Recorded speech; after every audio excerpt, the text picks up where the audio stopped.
Good afternoon and good morning to those of you dialing in from different parts of the world. Very warm welcome to today's webinar on asset allocation and market outlook. I think we couldn't choose a better subject for today. We are approaching end of the year. I think a lot of us personally and professionally are planning their portfolios for the next year and for the year to come. So hopefully we can help you with some inputs and address some of your questions on that. My name is Szymon Idzikowski. I'll be your host today. This webinar is co-hosted by the CFA Emirates Society and by Neuberger Berman, and I'm delighted to confirm we've got a fantastic lineup of panelists for today. I'm joined today by Erik Knutzen, CIO of Multi-Asset Team of Neuberger Berman, Joe McDonnell, Head of Portfolio Solutions EMEA, and last but not least, Nader Salman, Senior Vice President and Head of the Middle East and African Neuberger Berman. Hopefully CFA Emirates Society doesn't need introduction. We are a local chapter of the CFA Institute. We've been here since 2002. We've got just over 1,000 members. And our goal is to help you, our members, with keeping your education to continue, facilitate networking opportunities. Today's event is one of those opportunities. If you have any other suggestions, any feedback, please reach out to us. Today's event is scheduled for 1 hour. We will have the first 40 minutes where Nader, Joe, and Erik will talk a little bit about Neuberger Berman and about the asset allocation and market outlook. And then we will open the floor to the questions. So please submit your questions through the chat box. And we will address them in the last 20 minutes of the call. And without further ado, I hand it over to Nader. Thank you, Szymon, and thank you for the kind introduction. Good afternoon, good morning, and good evening to everyone globally on this. We're super excited to be participating with the CFA. This is something that we hold very dear to our hearts and have been doing on an annual basis. I thought I'd just spend a couple of minutes talking to you a little bit about Neuberger Berman for those who don't know. So on page 4, it gives you some highlights, but in summary, the firm was founded in 1939. Today, we manage over $440 billion in assets under management, and we're one of the largest 100% privately owned investment managers in the industry. The reason I bring this up because being employee owned to us is one of the key differentiators that's allowed us to attract some of the best investment teams and frankly have one of the highest retention rates in the industry that can also be seen on the next page, page 5. That alignment and that kind of focus on investment only has really led to probably around 90% of all our funds outperforming their benchmark. On page 8, which I think is probably the most important page to look at, this gives you a very good look of the comprehensive offerings of investments we have across public markets and private markets. The reason this slide is important is also it helps you visualize the ecosystem that Erik and Joe belong to and the insight that they have that we feel is quite unique in the industry. There are those that are large, much larger in equities, much larger in private equity, but pretty consistently we're large across all categories, and we feel it makes the perspectives and insights of the team and the gentlemen on this call quite unique. So unless there are any questions about Neuberger, I'll hand it over to my colleagues, Erik Knutzen and Joe McDonnell. Thank you. Great, thanks Nader, and thank you Szymon and the CFA Society of the UAE for having us join this call. In years past, Joe and I have presented to the CFA Society of the UAE in person. Sorry that we can't do that this year, but we look forward to future engagements in your office or in your region. And also I was saying before the call, I love speaking to CFA audiences as a CFA myself. Now my certificate says 1993. And as my daughter was studying for it over the last several years, it was pointed out to me how much harder it is to become a CFA now than when I got it. And that's very true. And I appreciate the sophistication and the level of engagement that we're able to have when we speak with fellow CFAs. So very nice to speak with you.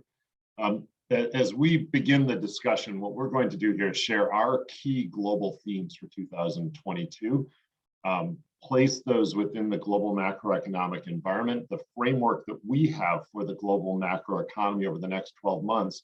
And then Joe McDonnell, my colleague who leads solutions on our team for the EMEA region, will translate that into a set of key views and as well as solutions and to address key challenges that our investors are facing in this environment. As Nader mentioned, we develop these views with senior investors from across the entire Neuberger Berman platform. That gives us unique insights as we engage with the heads of equity, of fixed income, of currency, of real assets, of private markets across the Neuberger platform. And so the views that we develop are the views that are reflect those insights, and also that we implement and put our money behind in our client portfolios and multi-assets. So we may be right or we may be wrong, but these are views that we're putting into practice with our clients. At this time of year, as we prepare for the following year, we always publish our key themes, our 10 themes for the following year. And here's the summary of them, and then Joe and I will walk through them. We have 4 macro themes. The first is that we believe we're at the start of another economic cycle, and we think it will be a long one, as the last several cycles have been, but we also think it will be more volatile. And this is one of kind of 4 threads that work their way through these themes and through our recommendations. The first being volatility. It comes through all of these themes. The second is our second macro theme, which is around inflation. We think that this theme, or that this longer economic cycle, will be characterized by higher inflation than the last cycle. Differences between this cycle, last cycle, higher volatility, higher inflation.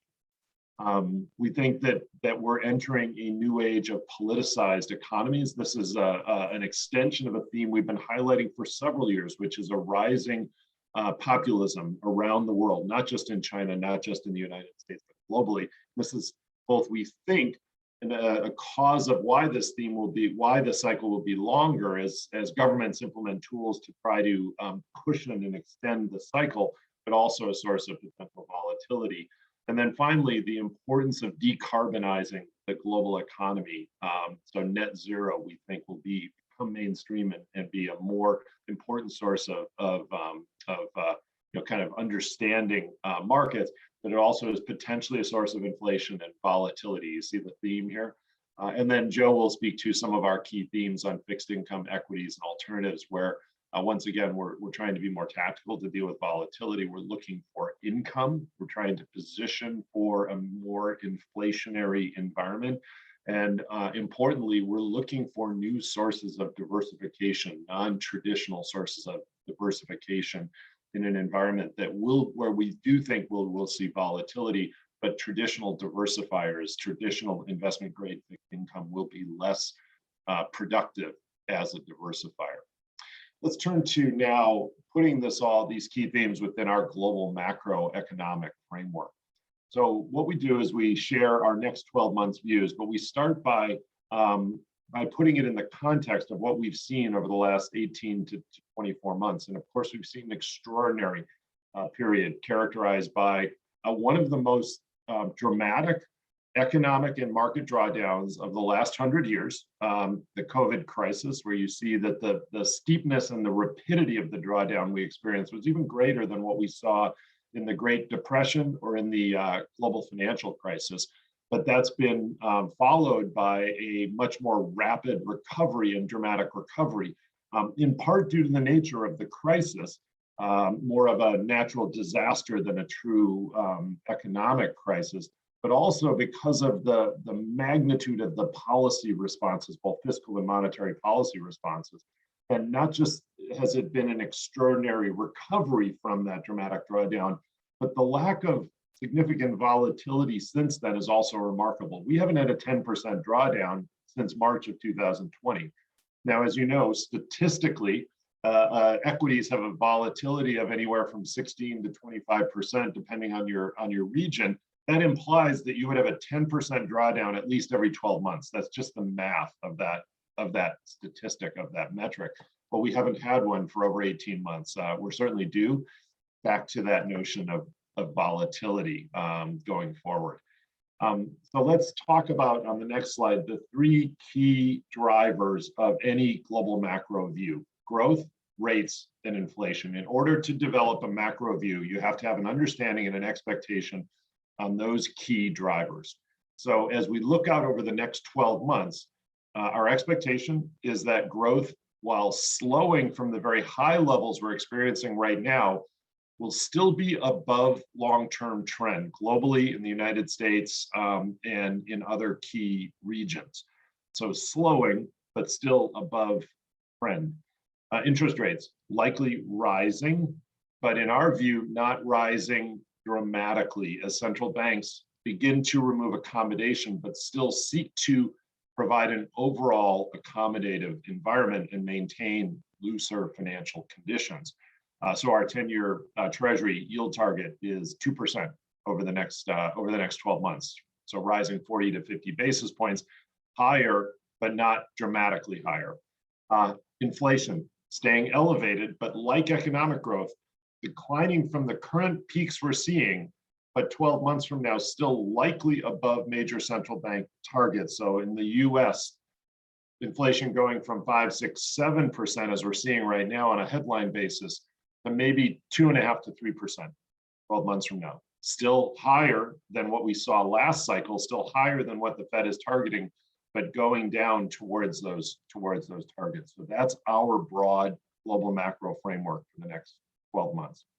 I'm going to fly through some of the next slides because this just provides some support for each of these frameworks.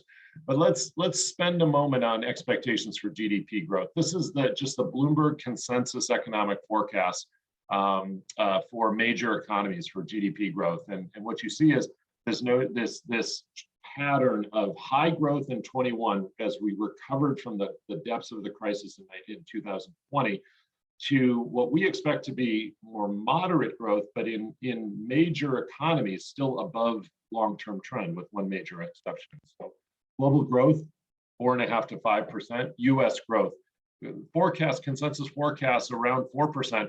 We're just going to say above trend of 2%. So maybe we're 2.5, maybe we're 3.5%, somewhere in there for GDP growth in the United States.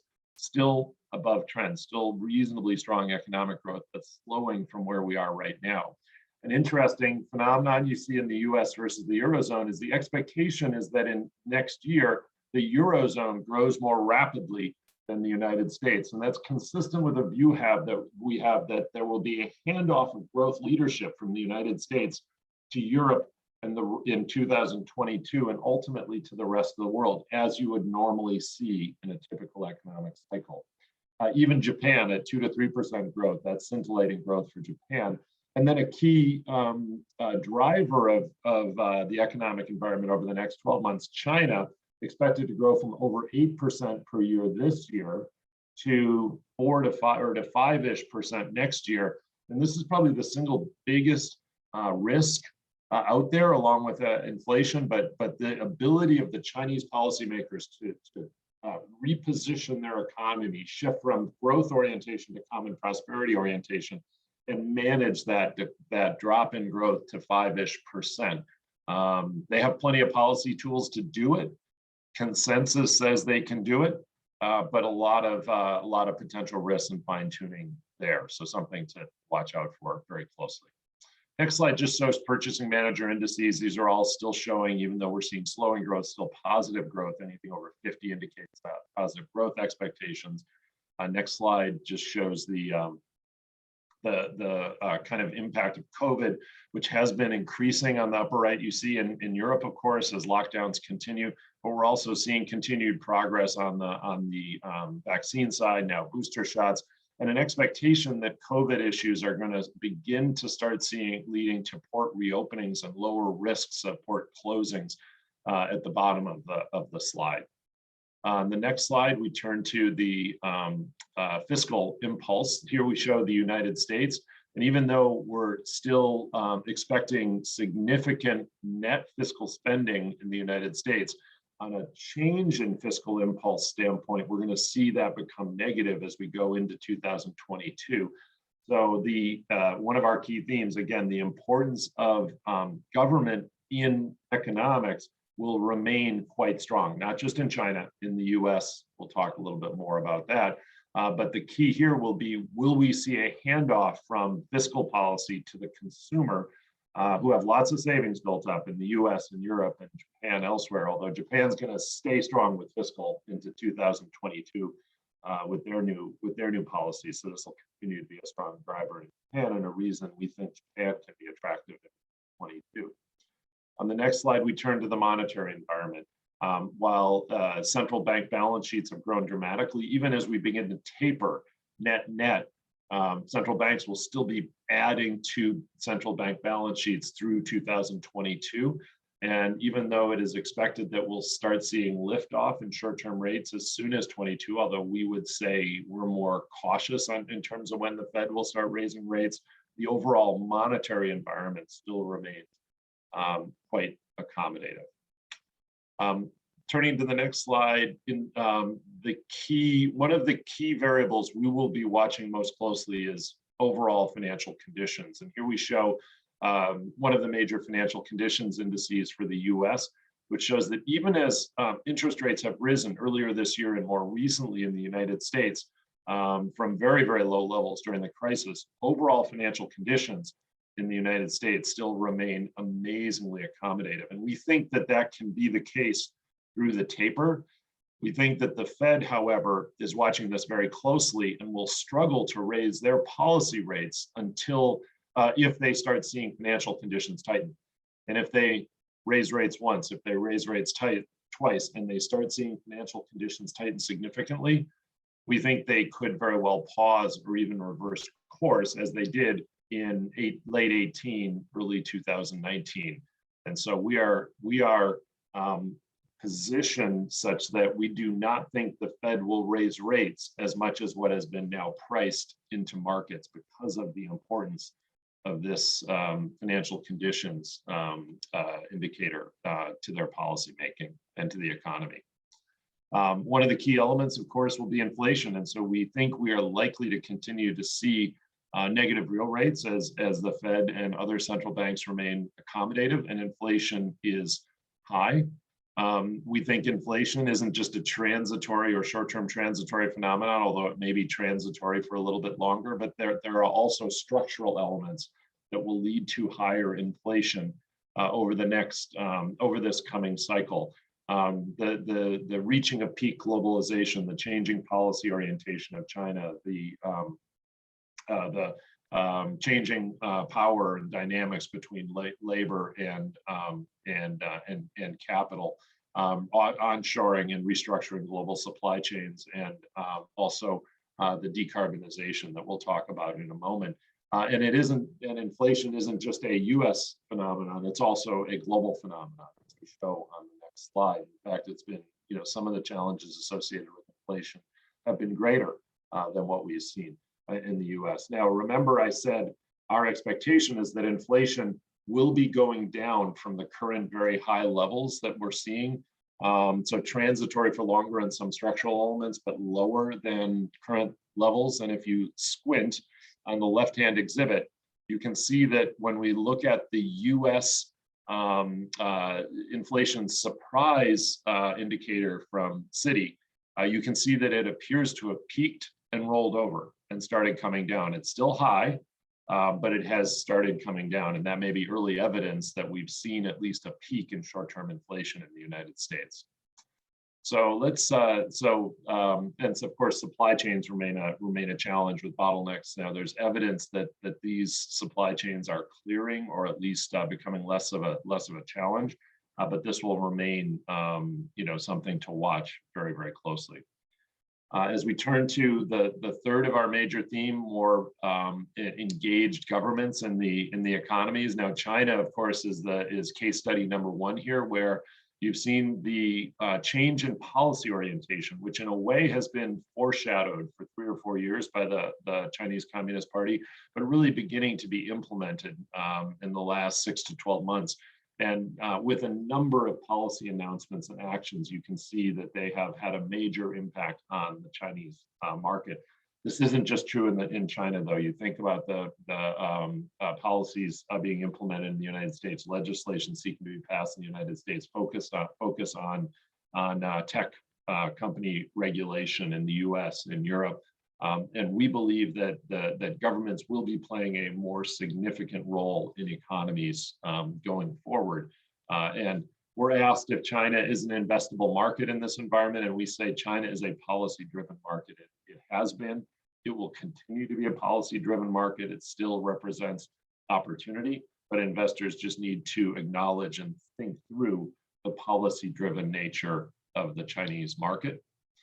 And then our fourth major macro theme is decarbonization, and we just wrapped up obviously COP26 in Glasgow.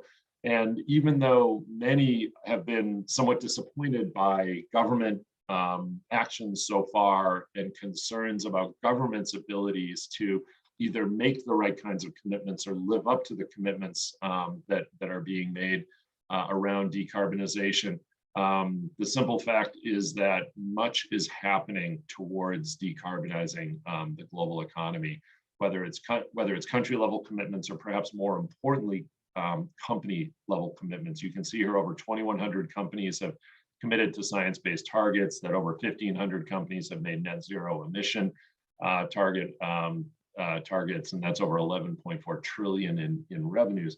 And now asset managers are getting into this, and you have over 57 trillion managed by asset managers who are net zero, have committed to the Net Zero Asset Managers Initiative. And so we're at Neuberger Berman. This is something we're doing based on our client demand. So where clients engage us to build net zero portfolios, and we are seeking to make sure that our investors, our portfolio managers, have the tools they need to invest in this environment. We think that this will continue to be a source of potential inflation as we see the impact of changing investment between traditional hydrocarbons and renewables, as well as a potential source of short-term inflation, as we saw supply challenges in Europe this fall. So I'll just wrap with a quick summary of key risks. And you can see what our peers are saying on the right-hand side. So inflation is still a key risk, although frankly, interestingly, it went down a little bit from October to November. Fed taper became more of a risk. China remains a key risk. And then asset bubbles. The one thing I haven't talked about yet is valuations, which is a key element of translating these global macro themes into views. And we're characterizing the current environment as early to mid-cycle, and yet with late cycle valuations, and that presents challenges. But also, as we believe we will see more volatility, can create opportunities to position in assets that can benefit from the cycle and some of these key themes at better valuations going forward. And with that, I'll turn it to Joe McDonnell. Thanks, Erik. Great to have the opportunity to speak to you again. I think, as Erik mentioned, this is our third time, so this double act has been going for a bit now. So what I'm going to try and do is talk through how we're positioned in response to what Erik has talked through. But I also want to talk about some long-term trends as well, which we're talking to with clients, which we think are pretty important as well. So this is an executive summary, if you like, of the asset allocation views of the firm, where we basically take a survey of all the leadership across bonds, equities, liquid alts, private markets, and so on. And indeed, it's very consistent with what Erik has said. It's still in this kind of more, still a constructive growth environment. So equities is still a preferred asset class. What I will say, and I'll come on to it, we have made significant adjustments, and we're recommending adjustments to client portfolios within equities, as we feel at this point in the cycle, there's quite a bit of difference in opportunities that exist within equities. Within fixed income, we're still very much significantly underweight government bonds or sovereign bonds more generally. Obviously, we're not necessarily anticipating significant rate hikes anytime soon, But nevertheless, we just feel that as an asset class, and I'll come on to it, we feel that actually it may be more challenged on a forward-looking basis. While government bonds have worked very well and behaved themselves in the last decade, they probably won't be as well behaved for the coming decade. So I'll talk to that in a bit more detail, and I'll get to and talk about alternative strategies which we feel are value add. We differ from many multi-asset managers. For the money that we manage for institutional businesses, we tend to mix both traditional with alternative assets. So it's important for us to have views on the alternative side as well. So long-term challenges. We're all sitting here quite happy with the fact that, you know, if you invested in equities for the last 5 or 6 years, you probably have something like a 20% return, so nearly 2 or 3 times that of what you would normally expect from equity markets. But where you see today, and you see on the right-hand side here, it's a difficult space to be in, because, you know, a 60-40 portfolio doesn't yield you very much, and objectively, from the valuation perspective, equities look relatively expensive, particularly when I'm talking about US equities here. So when you're building capital market assumptions, you're thinking about, well, what GDP growth am I expecting? What's the inflation? But you're also thinking about valuations. And valuations, well, are quite high. It's a drag, if you like, on those expectations. So most investment banks or asset managers or consultants building capital market assumptions come up with something here on the left, which basically says, actually, it's going to be far more challenging on a forward-looking basis. So you could argue the last 10 years, simple passive management, simple 60-40 balance management has worked really well. On a forward-looking basis, definitely going to be a lot more challenging. And one of the things, and this is tied to the inflation point, well, we do feel that, you know, inflation is high now and will moderate. We also feel that, you know, central banks, and this leads to, so it makes the point that Erik mentioned about politicization as well. Central banks' commitments to controlling inflation when your balance sheet is tripled in size, and here I'm talking about, you know, whether it's the US, ECB, or Japan, their willingness to significantly increase rates quickly is just not as apparent. So you'd expect higher inflation over the next 5 to 10 years, far more so than we've seen over the last, you know, 10 years.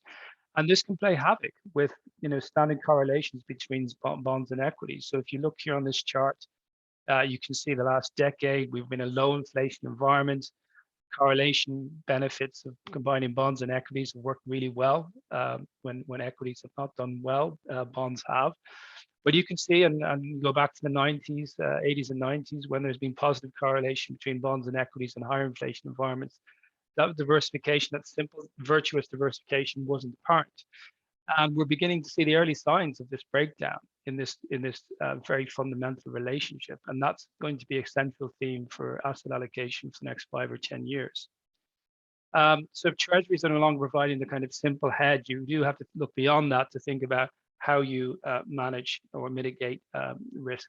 And if you look more broadly in terms of, and this is again, long-term challenges, that return gap. So, you know, you might be looking on a forward-looking basis to fill a gap of 2%. So how do you get to that 7% sort of return? You know, there's different things you can do. You can introduce new asset classes or strategies with higher growth expectations than, you know, global trend growth. You could think about, you know, more active management. Obviously, you know, better security selection can help, and tactical management can help. But essentially, you have to expect, you know, it's going to be more challenging to do it, and you have to be more imaginative in terms of how you close that return gap. Low yields, flat curves. Yeah, income is a central theme. I'll talk about that in more detail. It's been kind of overlooked, I would say, to this point. Investors have been far more interested in, you know, price earnings expansion, and they've seen good earnings growth in the US and elsewhere.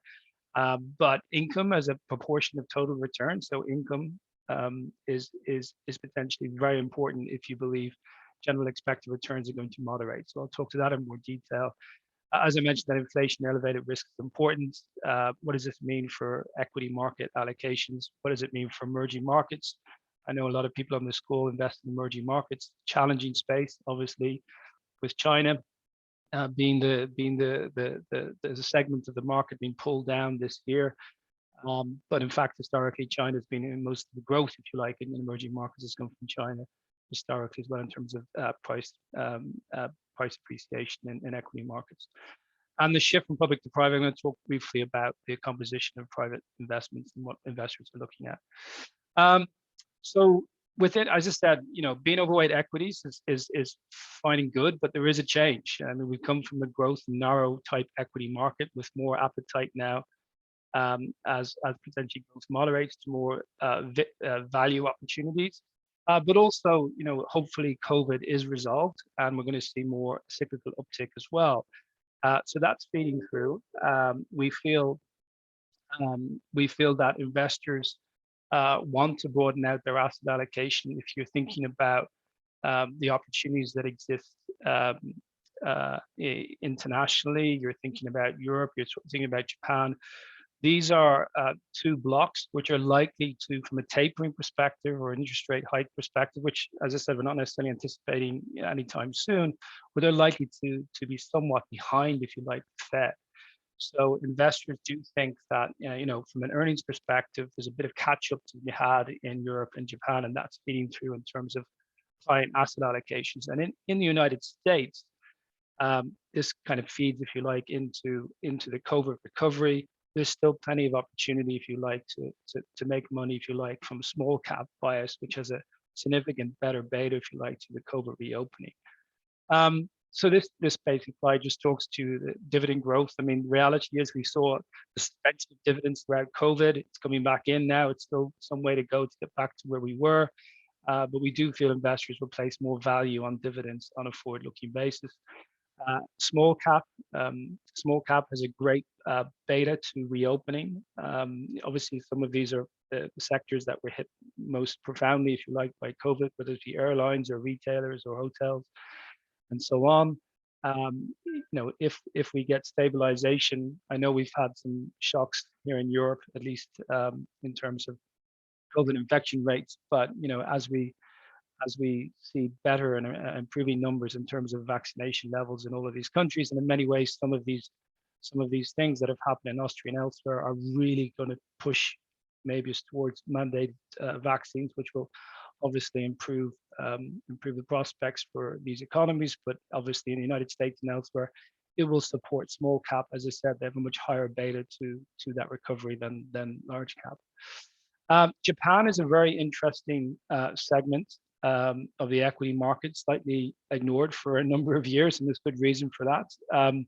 But we feel actually on a forward-looking basis, there's plenty of reason to be optimistic in Japan. The corporate governance side of things, which is obviously something I'm sure as CFAs we're very interested and focused on, has been disappointing for decades in Japan.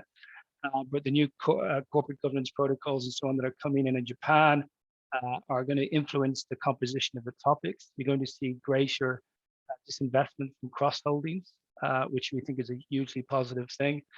We feel, as I mentioned, the small mid-cap space is very interesting, but also there is a lot of inefficiency. People talk about inefficiency in emerging markets, but actually there's a fair amount of inefficiency in developed markets as well. The average coverage, if you like, from the sell-side perspective, analyst perspective of Japanese equities is pretty limited as well. It's quite large cap focused. So we do think there's a lot of tailwinds around Japan, and we are significantly overweight Japan as an equity position.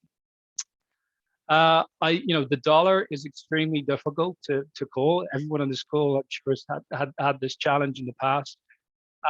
There's reason, of course, to think, why do you have dollar strength? There's more volatility in the market. You'd expect that to persist. It's very difficult when you're making a position on dollar. You're also indirectly potentially expressing a view in emerging markets as well. If you think the dollar is going to weaken, obviously the emerging markets is a good place to be. We actually feel there's plenty of opportunities still in developed markets. There's good, as I mentioned, good growth dynamics coming through in Europe and Japan and elsewhere. And the direction of the dollar over the next year is unclear. I think the market is somewhat split on this. And generally, we're slightly underweight the dollar, overweight the euro and the yen. But as I said, I mean, if we are in a period which, like, volatility has dropped, and if we have, for whatever reason, any sort of shock, obviously that's going to rotate back. One of the things that is apparent as well, volatility's volatility is likely to be higher for the next 10 years than it was the last 10 years. It's extremely expensive to go out and hedge yourself in the market. If you are an equity investor, perhaps one thing you could look at is defensive equity strategies. This is very simple put writing, so essentially selling insurance on the equity market historically has produced something like an 18% annualized premium. Obviously, against that, you have market movements, potential falls.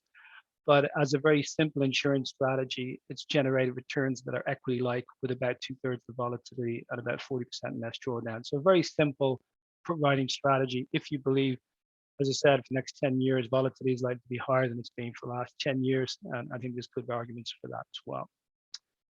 Just on fixed income, we're still of the belief there's opportunities in short duration, high yield. It's a difficult enough space. Credit, the low hanging fruit post COVID has gone, where investment grade credit at one point I think was 300 basis points over, and high yield was 1,000. But that dissipated very quickly, and we're now tighter than long-term averages in terms of spread levels. Volatility in this market could pick up. And we think security selection is likely to be far more important on a forward-looking basis than it has been historically. But generally speaking, lower duration opportunities are there. But this year, obviously, global aggregate fixed income, global corporate aggregate is slightly negative actually. So it's been a difficult enough asset class for investors. Broader set income, so not just dividend-based income, but we do feel there are kind of broader income opportunities that are there. High yield, REITs, MLPs, business development companies, specialty finance, CLOs, and so on. Having the most comprehensive approach on income, we think, makes sense. So investors can allocate broadly. That's great. As I said, look, in the backdrop of fairly solid growth, although not as high as it's been, it's still likely to be pretty good to have that level of insurance that comes with having a good running yield, if you like, on your underlying portfolio. Going into alternatives, one of the arguments you get from a lot of investors is private markets. There's a lot of dry powder out there. It's likely to weigh heavily on returns on a forward-looking basis. Actually, today versus say a decade ago, proportionally speaking, the dry powder in private equity isn't necessarily higher because obviously the public markets have grown significantly as well. And really what we see today is far more variety, if you like, of investing. So investors have more significant allocations in private credit, in real estate, special situations, and so on. It's not all about buyouts as a central theme. So we still feel there's plenty of opportunity in private markets, and it's a very important diversifier for investors. As I mentioned, the regime shift is an issue. And one of the things that we think investors should spend more time on, or one of the spaces of commodities, is a real asset.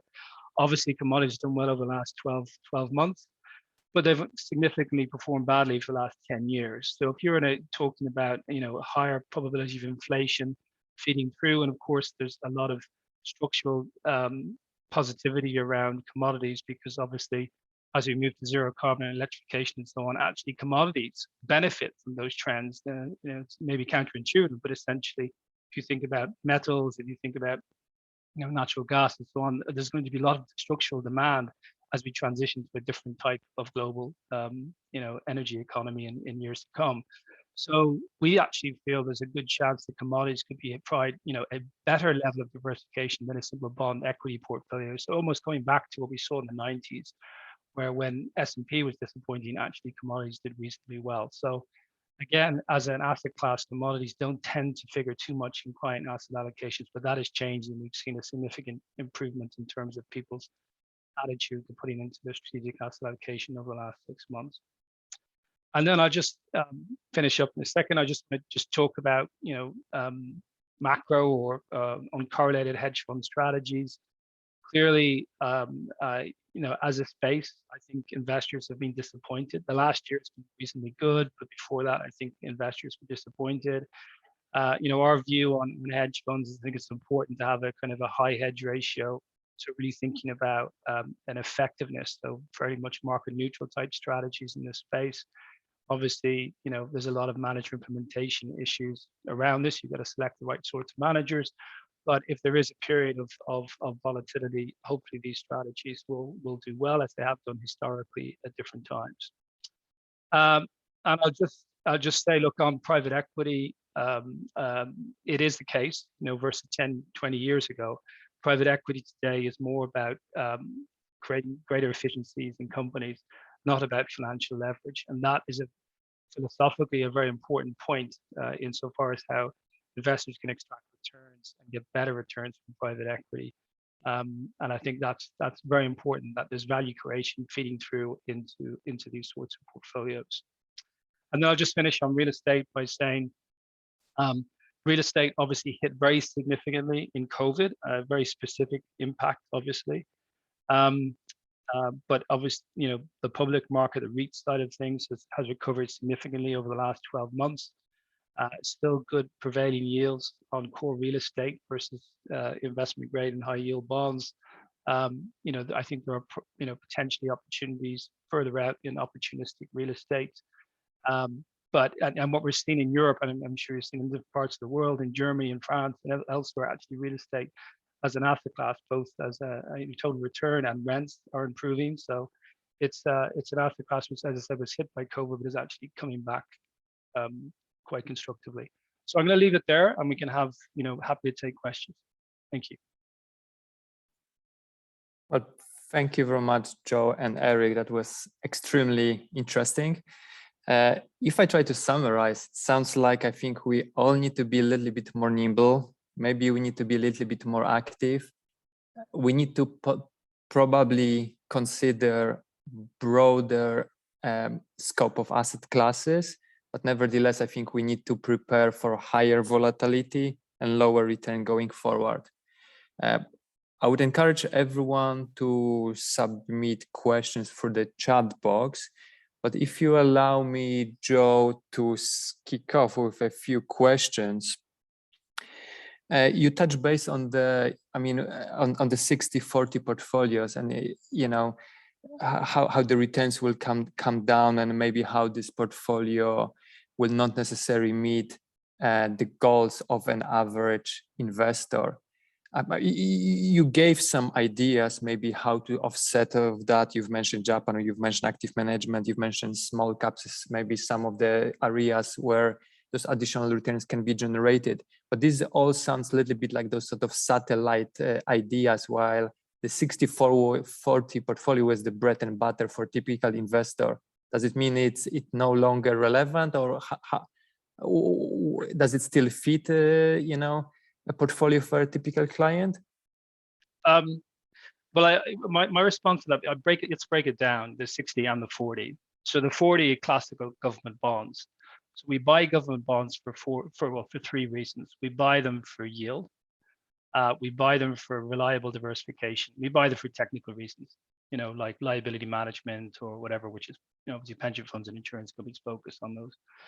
And there's obviously significant structural appetite for government bonds from those constituencies. However, two of those three reasons don't necessarily work on a forward-looking basis. So you're not getting yield, and are they going to be an effective diversifier on a forward-looking basis? And this is kind of linked to quantitative easing as well, and expanding your balance sheet. Triple the size of your balance sheet, at some point, you're going to have periods where effectively people will not gravitate towards government bonds as a diversifier in a period of market risk. So in that instance, investors should be looking at other strategies that can potentially do better in a down market. So very simple examples of that would be long quality equity versus the market, maybe a relative value trade where, for example, the US yield curve might flatten, the UK yield curve might steepen in a market correction, dollar would strengthen, sterling would weaken. Those sorts of relationships are actually quite stable in shocks in markets, but that's a relative position as opposed to one that's an outright position. So it's very much a hedge on volatility that feeds through. So thinking through that, and thinking, another example would be, China sovereign bonds, which, I know China is not particularly popular at the moment for the reasons that Erik mentioned, but in the last 7 equity market corrections, China sovereign bonds have gone up. They've been very effective, including in COVID, as a hedge, and they also offer 200 basis points to spread over treasuries. So the point being, you break down the 40 and say, right, what are the other things I can do that will give me that insurance that I'm looking for in the 40 and maybe a bit of income? And in the 60, it is thinking about, well, what can I do? Maybe I can take more liquid strategies, maybe allocation to private markets. Maybe there is ability for rotation across regions, outperformance of, Europe or Japan versus the US. Security selection, maybe really good security selection, which is, valuable, can feed through all of this as well. But the problem is 60-40 starts at a yield of 1% and a forward P in the US of 23. So you have to start from there and kind of work back and think about all the different things you can do. But so I've mentioned a bunch of things there. I wouldn't suggest do one of them. I suggest do a number of those things, but I'll pass it over to Erik. You might have something to say.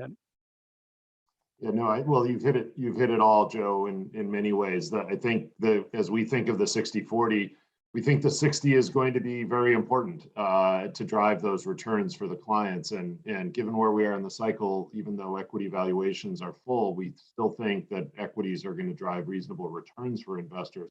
Although importantly, investors may want to think more about taking private equity within that equity bucket or more private markets exposure as part of that 60 in order to enhance returns. It's really about what do you do with the 40 and how do you reposition elements of that diversity, what has been that traditional source of income and diversification to achieve your objectives and drive better returns and with diversification for investors. And that makes sense. But to follow up on something that actually both of you said, the private equity market. So if I'm a retail investor, can I actually invest in private equities, or that's exclusive asset class for institutional investors? Yeah, one of the themes that is encompassed in our more sources of diversification going forward is we do believe we're seeing what we call a democratization of private markets. As private markets become a larger portion of the global investment opportunity set, the investors beyond just the largest endowments and sovereign wealth funds and institutions will be able to access them. Neuberger, along with several of our peers, are offering access vehicles that are available to a broader universe of investors with smaller minimums, with some degree of liquidity, more frequent or streamlined capital call functions. As well as investment vehicles like a co-invest vehicle that is available on an annual or every 18-month basis with smaller minimum investment amounts. So, we think that this will be an important tool for investors and that leading firms like Neuberger Berman will develop and be able to deliver solutions that, smaller investors can access. Okay, that's definitely very encouraging development because, as you said, I think in the past it was all probably outside of the scope for many retail investors. So definitely a very encouraging development. Erik, just going back to something you said in the beginning of the presentation, you were talking about the cycle. You've mentioned we are in the beginning of the cycle which you expect to be long, but then you also mentioned that you've mentioned a few things. You've mentioned that from a GDP point of view, we've seen the peak. You were talking about the inflation, which you say that will likely remain elevated, but probably peaked. You've mentioned that the valuations are actually feel like late cycle valuations. All of that almost would suggest that we are either in a maturing cycle, that the cycle will be short, which is in contrast to your opening statement. Would you mind elaborating on that, please? Sure. Yeah, and I think that when you highlight potentially the biggest risks of this, of where we are, is the notion that we are, potentially at risk of this being a very short cycle, and that you could certainly come to that conclusion given the magnitude of the decline, both the economic and market shock of the COVID crisis, but also the rapidity of the recovery. And that first exhibit second exhibit I spoke to, So why do we think this market cycle will be long like the last several? So, the post-World War II, kind of the modern economic cycles generally were 3 to 5 year cycles. And that was the kind of a normal cycle for kind of in a manufacturing driven economy, kind of the crash, recovery, inventory rebuild, building of excesses, bubbles, and then do it all over again. Well, the last 3 cycles have been 8 to 10 year cycles. Well, why is that? What changed about the global economy that has led to longer cycles? Well, first of all, much more service-driven global economy, much more consumer-driven global economy, as opposed to the more classic cyclically driven elements of an economy driven by kind of infrastructure build and kind of the cyclical builds that you saw really from the 1800s into the first, 2/3 of the first 3/4 of the 20th century. So that, that more service-oriented, consumer-oriented economy is likely, in our view, to drive a longer cycle. Second, you have many more policy tools available to government, both fiscal and monetary policymakers, to cushion and kind of extend cycles. So the last cycle was 10 years, 10 years or longer, 12 years, right? From the GFC to the COVID shock, longest cycle really of the modern era. Well, there were elements of bubbles. There were brief periods of volatility. You saw it with the European crisis. You saw it with the U.S. government downgrade. You saw it with the taper tantrum. You saw it in 15 with the oil shock. You saw it in late 18. With the kind of rising rates that led to a brief period of volatility. So we think that it is likely that we will see this extended cycle, but with some more episodes of volatility like that, and then policymakers being able to make adjustments. The other element that is different, we think, is inflation will be higher than what we experienced last time, but due to some of the structural changes I mentioned, but you still have significant headwinds to higher inflation, including high debt levels, demographics, and technology. So with those headwinds and tailwinds of inflation, we think we'll see, inflation that may run higher than the 1 to 2% we saw last cycle, but not with the kinds of extremes of inflation you saw, historically, certainly in the 70s and previously, and bouts of hyperinflation that we saw, in the mid-interwar and pre-war periods. Makes sense. You spoke about a lot of asset classes. However, I received questions about 2 asset classes we haven't discussed. Crypto and gold. And the question is how they fit your asset allocation. Sure, I'll start and Joe can comment. And crypto and gold are, of course, somewhat related. We're spending a lot of time on cryptocurrency, and first I'm going to very quickly articulate the framework by which we're thinking about cryptocurrency. So cryptocurrencies, and I'll just speak to Bitcoin as the largest and leading example, it cannot be considered in any kind of classical analytical framework that you would have learned on the CFA process. It's not like a stock or a bond where you can develop assumptions or forecasts for cash flows and then discount those cash flows back to develop a value, because it doesn't generate cash flows. It's not a productive commodity like industrial commodity or a food or grain or soft, where you can assess it based on its utility or source in a production process. It does not yet meet the classic definitions, the definitions that all of us learned about in the CFA program of a currency. It is not yet a unit of account, a means of exchange, or a store of value, not with 80 to 100% volatility and not without full exchangeability. So what is it? How can you think of cryptocurrency? Well, I think the most insightful way to think about it is as a collectible. And you think about collectibles, the value of a collectible, whether it's a piece of art, whether it's a used, a fine car or other element, is based on the network effect. How much is the rest of society, how much is the network associated with that collectible willing to pay for it? And that network effect, as it grows and shrinks for currency, has been driving the value of cryptocurrencies. The second framework would be to think of it as a hedge against a particular kind of fiat currency devaluation. Bitcoin has a limited supply. Central banks are printing money as debt stocks increase at the sovereign level. It is possible that crypto could help hedge against devaluation of fiat currency. That framework can help guide sizing in a portfolio. If it is an insurance policy against a certain outcome, then we would suggest you size it the way you would size any currency or any insurance policy. That is to be willing to lose the whole thing. That's what you do with your insurance premiums on your home or your car. You're willing to lose the whole thing. You hope you don't have to pay off. You don't have to get a payoff. And in fact, any cryptocurrency could go to zero or could decline significantly in value if they are outlawed, if capital controls are implemented, as has already been done in Turkey, as China has done to a certain extent. And so that framework often leads investors to think of making an allocation of 0.5% or 1% or 1 to 3% to act as a hedge, to potentially benefit from a network effect, but also to recognize the volatility associated with crypto.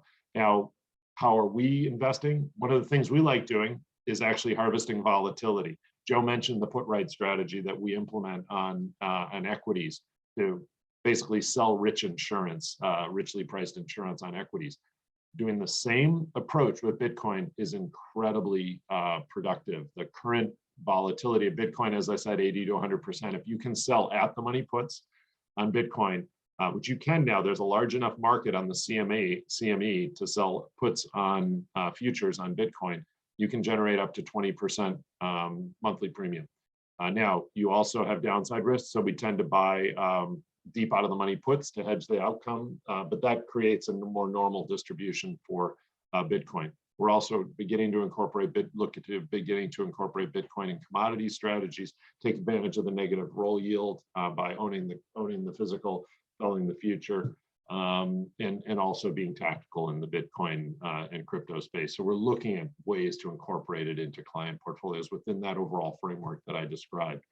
Gold we view as a good risk-off component of portfolios.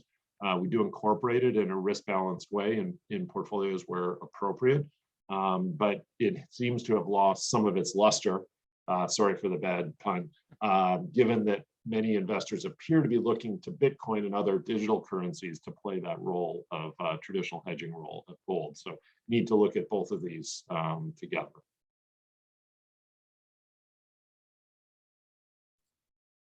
Makes sense. Well, I'm conscious of the time, but if you allow me for the very last question, of course, here in the Middle East, from a currency point of view, the dollar is almost like a reference currency, given dirhams are pegged to dollars. You touch base on dollar versus emerging market currencies, about versus the sort of main one, euros, pound. Where do you see dollar going versus those currencies? Joe, I can give you the last word, or I can take this. No, please go ahead. Yeah, so we are expecting the dollar to weaken over the next 12 months versus major currencies, major crosses, and versus many of the EM currencies.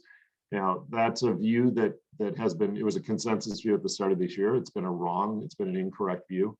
However, as you look out over the next 12 months, we feel that on balance, the fact that the dollar is quite overvalued, the fact that we do expect economic growth leadership to begin to transition from the US to Europe, the fact that the Fed, we think, will likely be dovish relative to inflation, and that you'll start seeing the change in interest rate differentials begin to favor non-dollar currencies, should present a headwind to the dollar and a tailwind to other markets, other currencies. Now, we do acknowledge that the dollar does remain a risk-off currency. It does have momentum right now, and so this is a pretty kind of risk-balanced or muted view that we're expressing, but that does inform a number of the views that Joe shared about where we see opportunity going forward outside the US towards more reflationary, cyclical, reflation beneficiaries, cyclical markets and segments. Perfect. Well, I'm sure we could continue this for much longer, but I think we will have to stop here today. But thank you very much, Joe, Erik, and Nader, for today. It's been a pleasure, and it's been fantastic, very informative. So thank you very much for your time, and thank you everyone for dialing in. Thanks so Thank much. you all. Thanks. Thank Bye. you all. Bye. Thank you. Bye. Thank you. Thank you.